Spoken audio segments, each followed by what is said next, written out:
स्वयं रूपकदामहि ददाति स्वपदान्तिकं वन्देऽहं श्रीगुरो श्रीयुतापदकमलं श्रीगुरुन् वैष्णवांश्च श्रीरूपं साग्रजातं सगणरघुनाथान्वितं तं सजीवं साद्वैतं सावधूतं परिजनसहितं कृष्णचैतन्यदेवं श्रीराधाकृष्णपादान् सहगणा ललिता श्रीविशाखान्वितांश्च हे कृष्ण करुणा सिंधु दीनबंधो जगत्पते गोपेश गोपिकाकांत राधाकांत नमोस्तुते तप्त कांचन गौरांगी राधे वृंदावनेश्वरी वृषभानुसुते देवी प्रणमामि हरिप्रिये वाञ्छाकल्पतरुभ्यश्च कृपा सिन्धुभ्यैव च पतितानां पावनेभ्यो वैष्णवेभ्यो नमो नमः।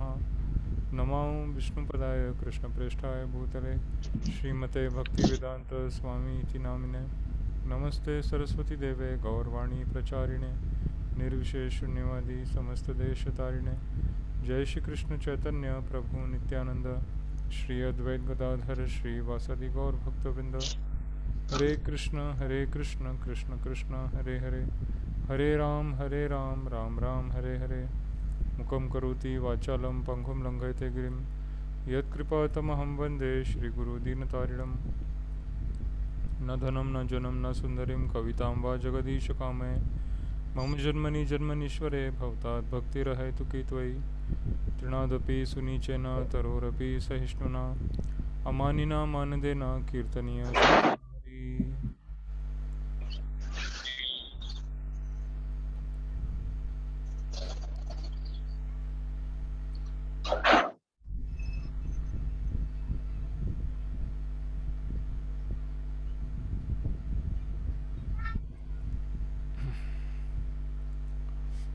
हरे कृष्णा।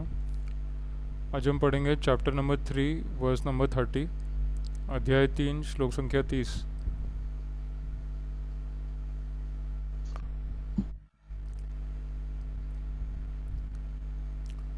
मयि सर्वाणि कर्माणि मयि सर्वाणि कर्माणि सन्न्यस्याध्यात्मचेतसा सन्न्यस्य अध्यात्मचेतसा निराशीर्निर्ममो भूत्वा निराशीर्निर्ममो भूत्वा युध्यस्व विगतज्वरः।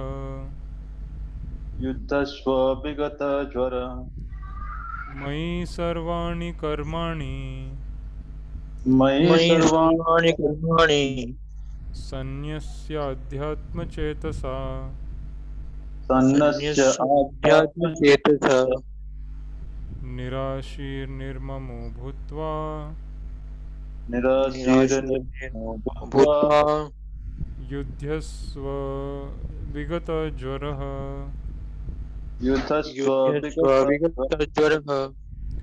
मयि सर्वाणि कर्माणि मयि मयि सर्वाणि सर्वाणि कर्माणि कर्माणि सन्न्यस्याध्यात्मचेतसा सन्न्यस्य सन्न्यस्याध्यात्मचेतसा निराशीर्निर्ममो भूत्वा निराशीर्निर्ममो भूत्वा भूत्वा युध्यस्व विगतज्वरः।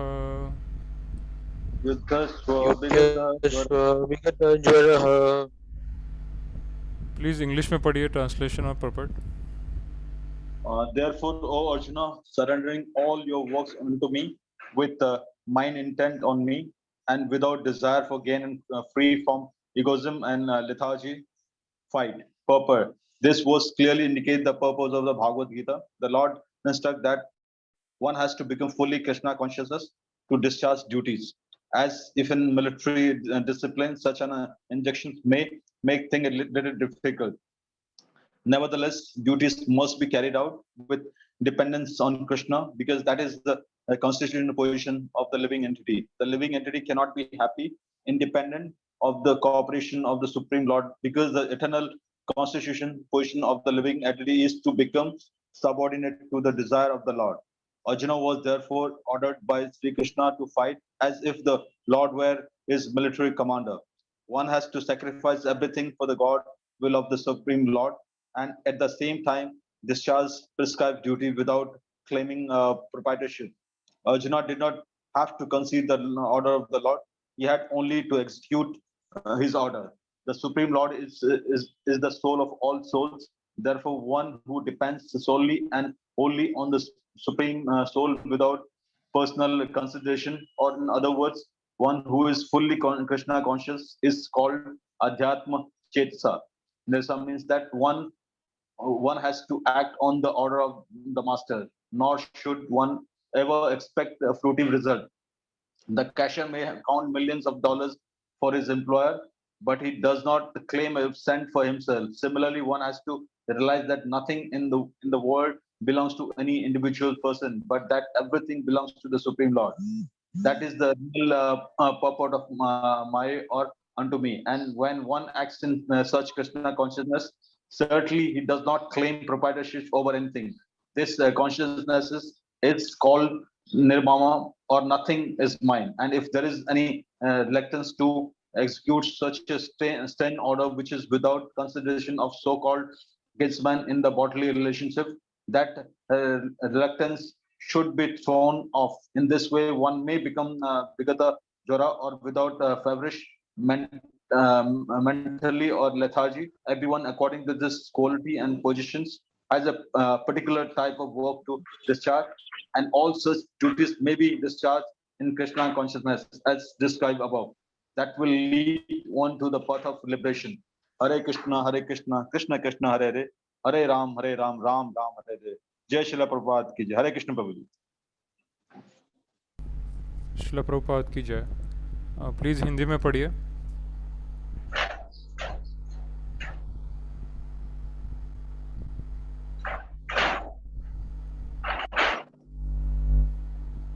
अतः हे अर्जुन,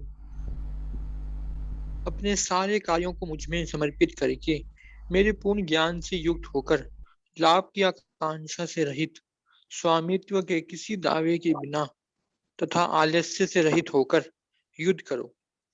तात्पर्य: यह श्लोक भगवद गीता के प्रयोजन को स्पष्टतया इंगित करने वाला है। भगवान की शिक्षा है कि स्वधर्म पालन के लिए सैन्य अनुशासन के सदृश पूर्णतया कृष्ण भावना भवित होना आवश्यक है।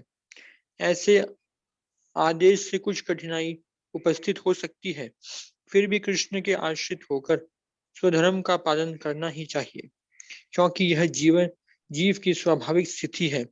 जीव भगवान के सहयोग के बिना सुखी नहीं हो सकता, क्योंकि जीवन की नित्य स्वाभाविक स्थिति ऐसी है कि भगवान की इच्छाओं के अधीन रहा जाए। अतः श्री कृष्ण ने अर्जुन को युद्ध करने का इस तरह आदेश दिया मानो भगवान उसके सेना नायक हो। परमेश्वर की इच्छा के लिए मनुष्य को सर्वस्व की बलि करनी होती है और साथ ही स्वामित्व जताए बिना स्वधर्म का पालन करना होता है। अर्जुन को भगवान के आदेश का मात्र पालन करना था। परमेश्वर समस्त आत्माओं के आत्मा है, अतः जो पूर्णतया परमेश्वर पर आश्रित रहता है, या दूसरे शब्द में जो पूर्णतया कृष्ण भावना भवित है, वह अध्यात्म चेतस कहलाता है। निराशी का अर्थ है स्वामी के आदेश अनुसार कार्य करना, किंतु फल की आशा ना करना। कोषाध्यक्ष अपने स्वामी के लिए लाखों रुपए गिन सकता है, किंतु इसमें से वह अपने लिए एक पैसा भी नहीं चाहता। इसी प्रकार मनुष्य को यह समझना चाहिए कि इस संसार में किसी व्यक्ति का कुछ भी नहीं है, सारी वस्तुएं परमेश्वर की हैं। मैं अर्थात मुझ में का वास्तविक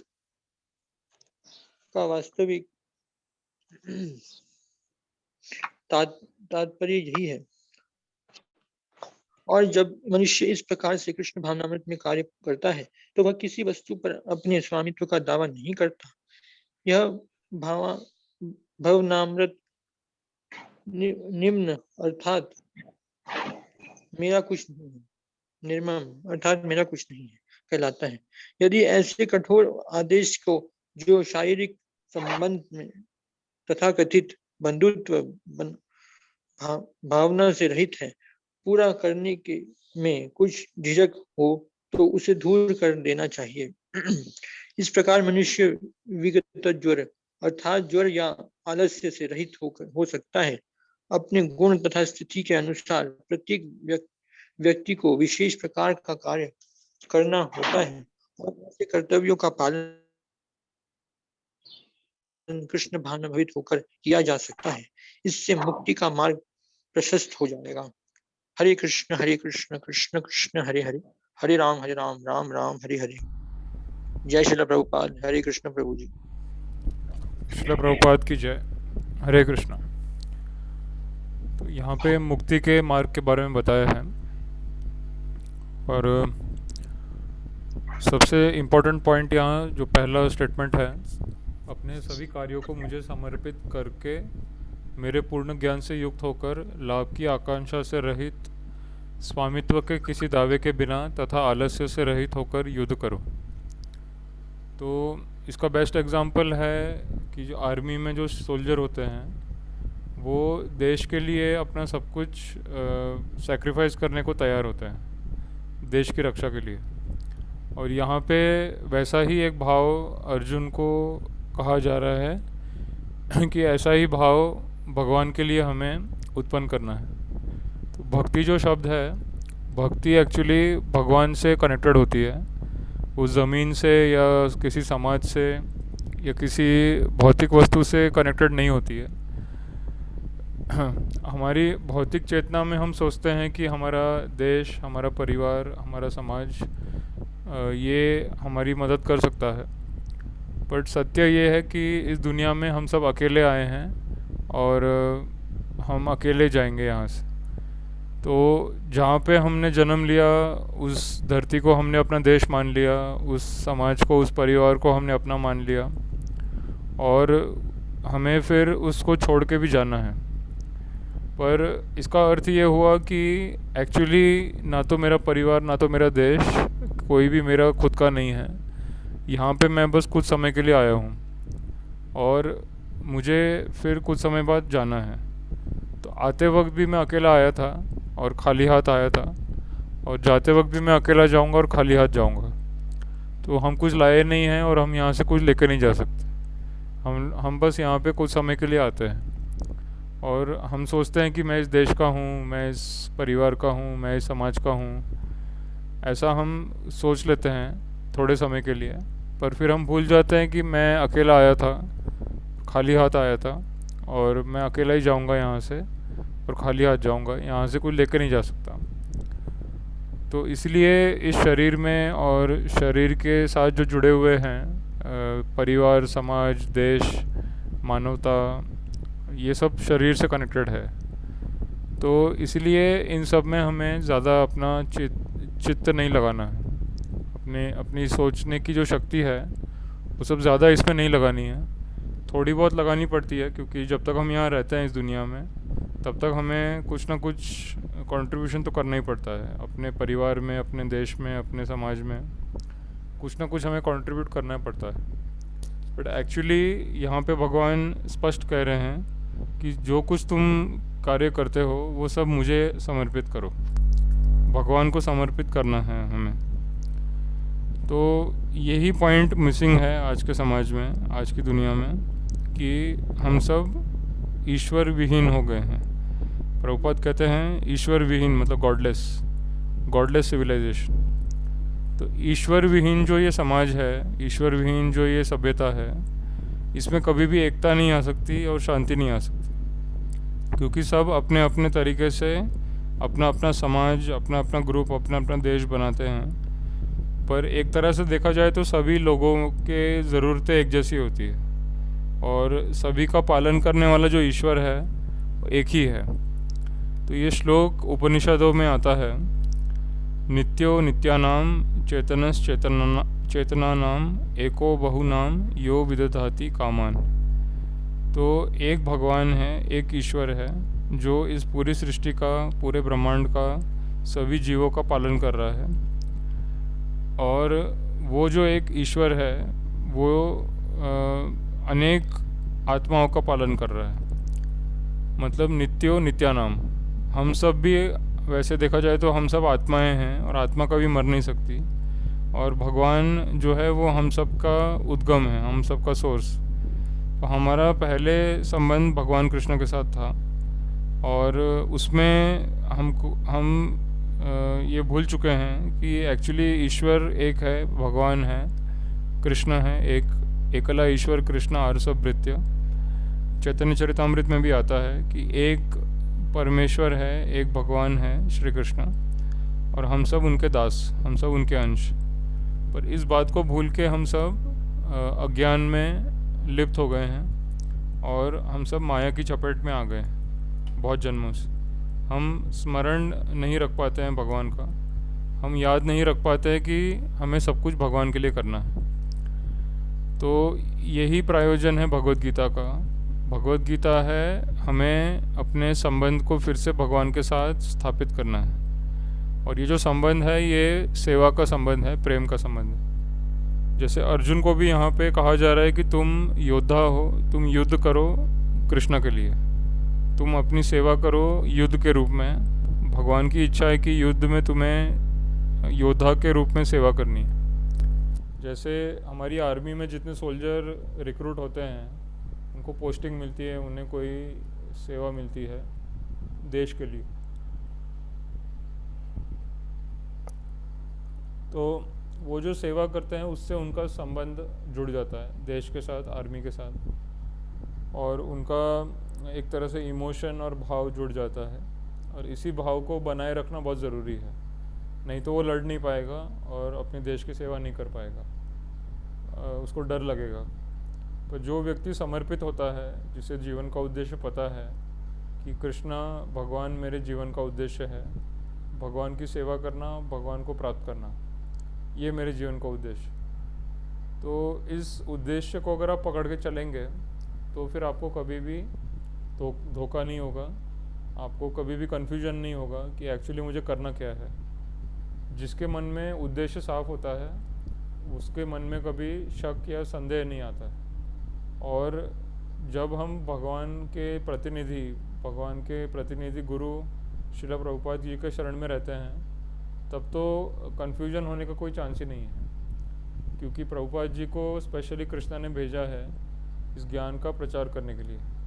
और प्रभुपाद जी पहले से ही ट्रेनिंग लेकर आए हैं अपने आचार्यों से, अपनी परंपरा से, स्वयं कृष्ण भगवान से, वो वहीं से ट्रेनिंग यहाँ लेकर आए। तो यहाँ पे ऐसा नहीं कि वो कुछ लेने आए हैं या कुछ सीखने आए हैं। प्रभुपाद जी एक परफेक्ट भक्त हैं और शायद उनको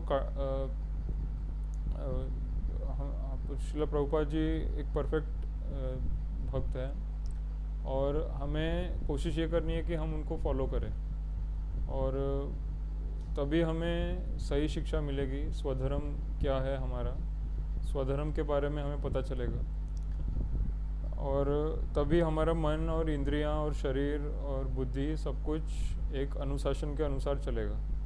अगर हम गुरु को फॉलो करते हैं, तो उनके आदेश को फॉलो करते हैं। यहाँ पे अर्जुन ने कृष्ण को गुरु मान लिया है और कृष्ण के बारे में जो हमें बताता है वो हमारा गुरु होता है। तो या तो कृष्ण डायरेक्टली हमें बताए या फिर हम गुरु के माध्यम से समझे। पर एक्चुअली कृष्ण अपने बारे में सब कुछ डायरेक्ट बताते नहीं हैं, हमें किसी भक्त के माध्यम से ही जानना पड़ता है। जैसे भगवत गीता में भी कृष्ण ने अपने बारे में बताया है, पर और भी बहुत सारी बातें हैं कृष्णा के बारे में जो कि गीता में नहीं बताई है, पर भक्तों को पता होता है। जो भक्त हमेशा कृष्ण भगवान की सेवा में लगे रहते हैं उनको भगवान के बारे में बहुत कुछ पता होता है। ऐसी ऐसी बातें पता होती है जो ना तो गीता में लिखी गई है ना कहीं और आपको पढ़ने को मिलेगी। ऐसी ऐसी बातें भक्तों को पता होती है जो कि भगवान के पास से हमारे पास आते हैं और हमें ज्ञान देते हैं। इसीलिए बहुत इम्पोर्टेंट है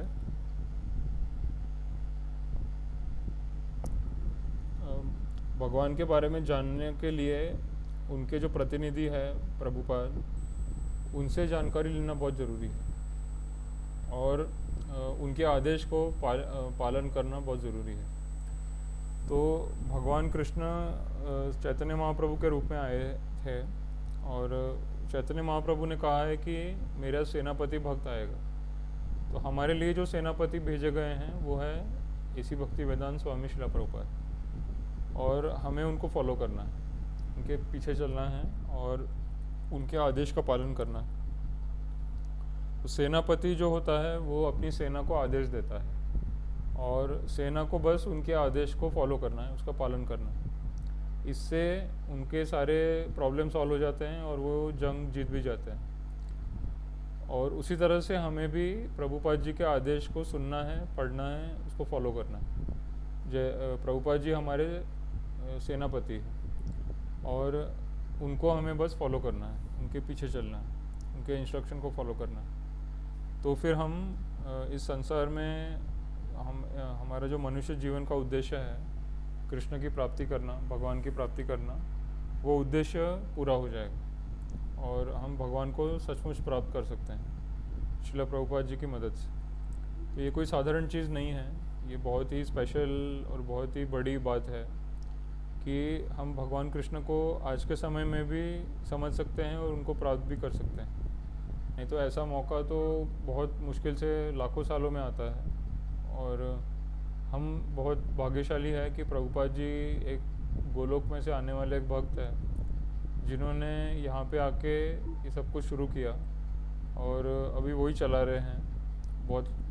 अगले हज़ारों सालों तक प्रभुपाद जी इसको चलाते रहेंगे, क्योंकि आत्मा कभी मरती नहीं है, आत्मा का कभी नाश नहीं होता है। इस बात पे हमें पूर्ण यकीन होना चाहिए। आज के समाज में, आज की सभ्यता में कोई इस बात को मानता नहीं है कि आत्मा होती है और आत्मा कभी मरती नहीं है। आत्मा हमेशा चलती रहती है, जिंदा रहती है और भगवान की प्राप्ति ही हमारा उद्देश्य है। आत्मा का उद्देश्य है परमात्मा से मिलन करना, भगवान से मिलन करना। यही हर एक आत्मा का उद्देश्य है ओरिजिनली। पर अब उस उद्देश्य को हम भूल चुके हैं। भगवान को प्राप्त करना है, भगवान के निकट रहना है, उनकी भक्ति करनी है, उनके पीछे चलना है। उनके पीछे जो प्रभुपाद जी चल रहे हैं, प्रभुपाद जी के पीछे हमें चलना है। तो फिर मौका हमें और मिलेगा भक्ति करने का, सेवा करने का, और फिर हमें सेवा करते रहना है, भक्ति करते रहना है। तो फिर हम हमेशा भक्ति में बढ़ते रहेंगे, भगवान की प्राप्ति होती रहेगी और हम संतुष्ट हो जाएंगे, हमें पूर्ण आनंद मिलेगा, शांति मिलेगी, तो और मुक्ति भी मिलेगी।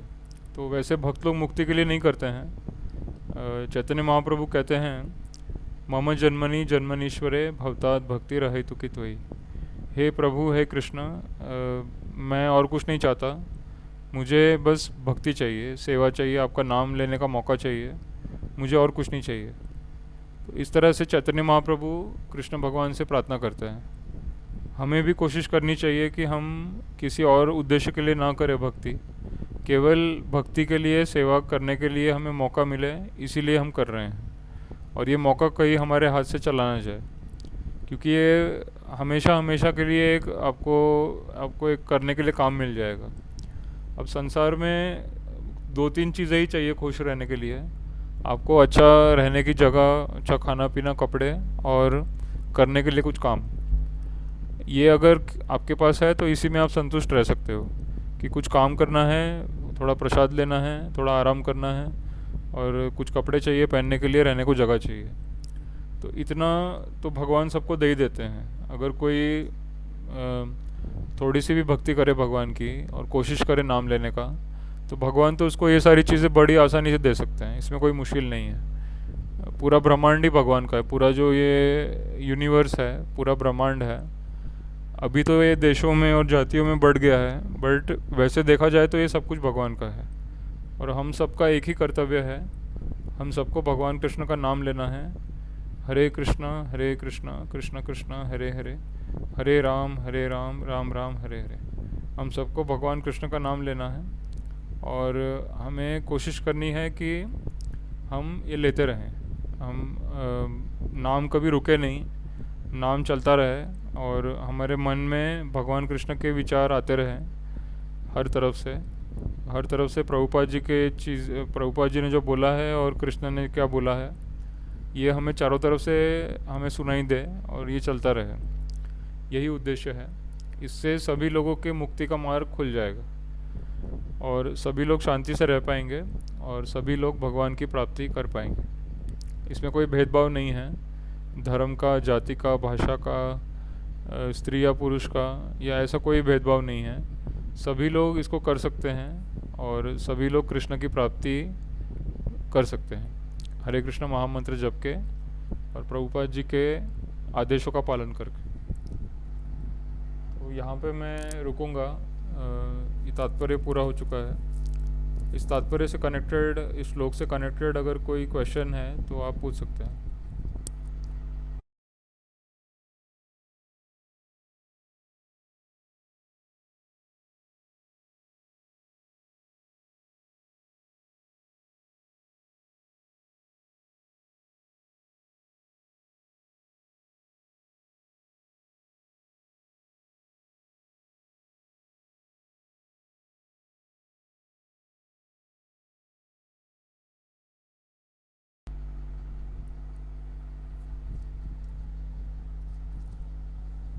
कोई प्रश्न नहीं है किसी को?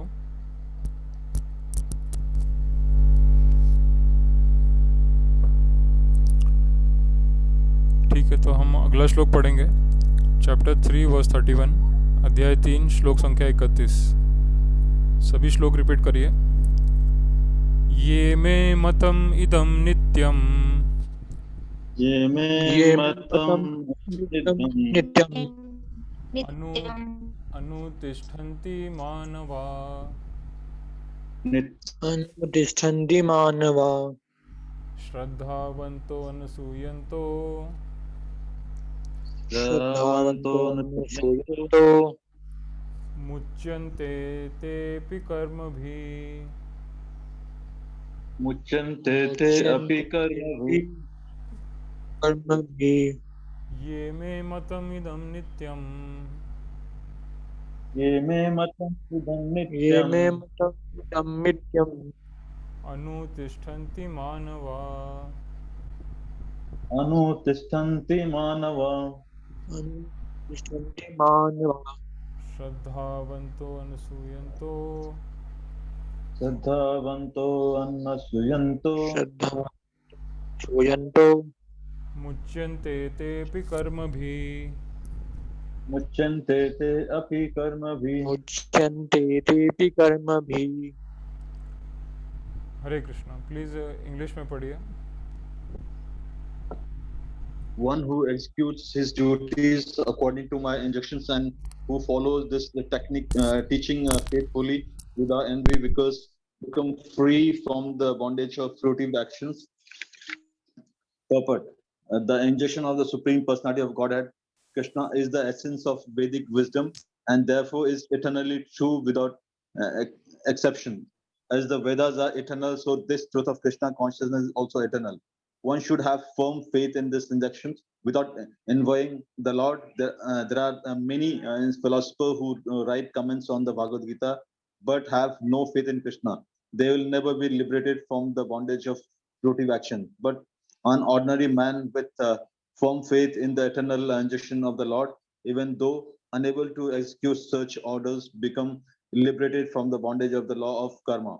In the beginning of Krishna consciousness, one may not fully discharge the injunction of the Lord, but because one is not resentful of this principle and walks sincerely without consideration of defeat and hopelessness, he will surely be promoted to the stage of pure Krishna consciousness.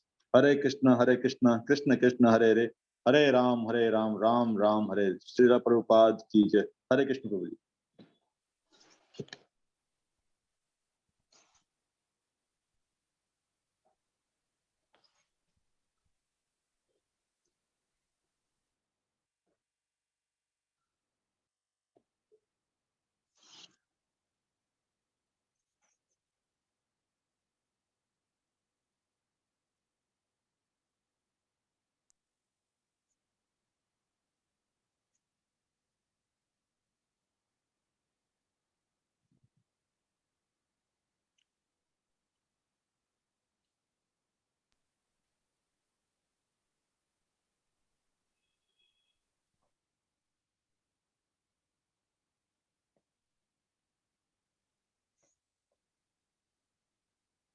जो व्यक्ति मेरे आदेशों के अनुसार अपना कर्तव्य करते रहते हैं, और ईर्ष्या रहित होकर इस उपदेश का श्रद्धा पूर्वक पालन करते हैं, वे सकाम कर्मों के बंधन से मुक्त हो जाते हैं। तात्पर्य श्री भगवान कृष्ण का उपदेश समस्त वैदिक ज्ञान का सार है, अतः किसी अपवाद के बिना यह शाश्वत सत्य है। जिस प्रकार वेद शाश्वत है, उसी प्रकार कृष्ण भावनामृत का यह सत्य भी शाश्वत है। मनुष्य को चाहिए कि भगवान से ईर्ष्या किए बिना इस आदेश में दृढ़ विश्वास रखे। ऐसे अनेक दार्शनिक हैं जो भगवत गीता पर टीका रचते हैं, किंतु कृष्ण में कोई श्रद्धा नहीं रखते। वे कभी भी सकाम कर्मों के बंधन से मुक्त नहीं हो सकते, किंतु एक सामान्य पुरुष भगवान के इस आदेशों में दृढ़ विश्वास करके कर्म नियम के बंधन से मुक्त हो जाता है, भले ही वह इन आदेशों का ठीक से पालन ना कर पाए। कृष्ण भावनामृत के प्रारंभ में भले ही कृष्ण के आदेशों का पूर्णतया पालन ना हो पाए, किंतु क्योंकि मनुष्य इस नियम से रुष्ट नहीं होता और पराजय तथा निराशा का विचार किए बिना निष्ठापूर्वक कार्य करता है, अतः वह विशुद्ध कृष्ण भावनामृत को प्राप्त होता है। हरे कृष्ण कृष्ण कृष्ण हरे हरे, हरे राम राम राम हरे हरे। जय श्रील प्रभुपाद। हरे कृष्ण प्रभु जी। श्रील प्रभुपाद की जय। तो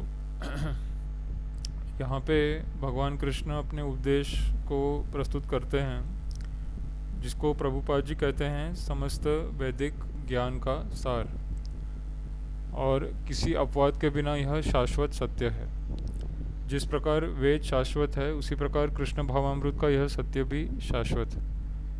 तो एक अन्य लेक्चर में श्रील प्रभुपाद बताते हैं कि जितने वेद पुराण उपनिषद है, ये भगवान के श्वास से प्रकट हुए, और जब प्रलय आता है सृष्टि में, तो सब कुछ वापस भगवान कृष्ण के अंदर चला जाता है। जैसे हम लोग श्वास लेते हैं और श्वास बाहर छोड़ते हैं, तो दोनों प्रक्रिया होती है एक साथ, श्वास लेना भी और श्वास को बाहर छोड़ना भी। तो भगवान कृष्ण से ही ये सृष्टि शुरू हुई है, और भगवान कृष्ण के श्वास से ये सब कुछ बना है। और भगवान जब अपना श्वास अंदर लेते हैं तो सब कुछ वापस नष्ट हो जाता है, प्रलय आ जाता है। तो इस पूरे संसार की रचना, संसार को बनाना, उसको शुरू करना और वापस से उसको अपने अंदर ले लेना, ये भगवान करते हैं।